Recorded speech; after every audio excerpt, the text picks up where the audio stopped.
পদ্মের যার সাথে বিয়ে হয়েছে শুধুমাত্র মেহেকের জন্য তারই হাতে ভাত কাপড়ের দান পেয়ে ভীষণ ইমোশনাল হয়ে পড়ে পদ্ম।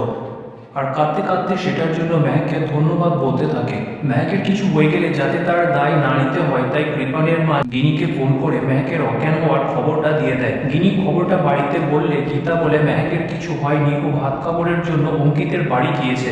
স্বস্তিক রেগে গিয়ে গীতাকে বলে আমার বোন কি খেলার পুতুল, তুমি ওকে নিয়ে যা খুশি তাই করছো, একবার এই বাড়িতে একবার ওই বাড়িতে।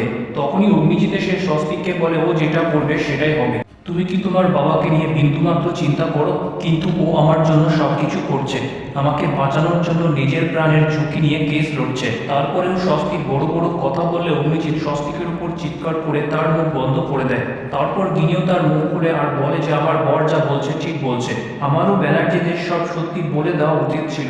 গীতা বলে সত্যি তো তুই বলেছিস মোবাইলটার ব্যাপারে, যদি ওরা মোবাইলটা পেয়ে যেত তাহলে মেহেক ধরা পড়ে যেত, প্রমাণ হয়ে যেত মেহেকের বিয়েটা নাটক। তুই কি চাস আমার শ্বশুরমশাইয়ের সাজা হয়ে যাক? কোনোদিনও বাড়ির বউ হওয়ার কর্তব্য পালন করার চেষ্টা করেছিস? গিনি রাগে রাগে বলে দিয়ে চলে যায় যে আমি এই বাড়ির বউ হতে চাই না। অগ্নিজিৎ গীতার মাথায় হাত দিয়ে বলে যে আমার সন্তানেরা আমার কেয়ার না করলেও আমি একটা মেয়ে পেয়েছি, সেটাতে আমি খুশি যে তুমি আমার সাথে আছো।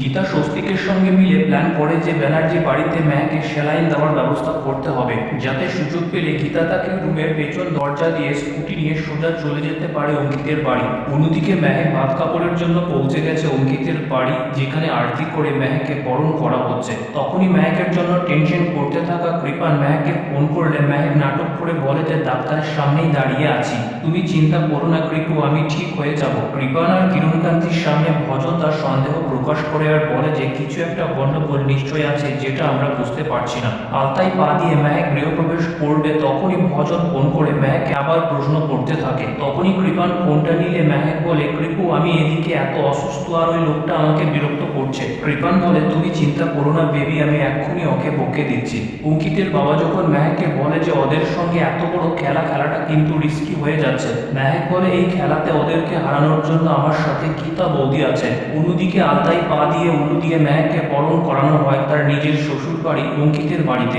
যেটা সম্পূর্ণ হতে দেখে মেহেক ভীষণ খুশি। তারপর গীতা মেহেককে ফোন করলে মেহেক বলে যে আমি খুশি যে আমার স্বামীর বাড়িতে আমার ভাত কাপড় হচ্ছে, আর আজকে ফুলসজ্জার রাতে আমি এখানেই থাকতে চাই। মেহেক কৃপানকে কি করে সামলাবে জিজ্ঞেস করলে গীতা তার পুরো প্ল্যানটা মেহেককে বলে যে রাত্রিবেলা কৃপানকে ঘুমের ওষুধ দিয়ে বাড়ির পেছন দরজা দিয়ে মেহেককে বার করে নিয়ে আসবে গীতা।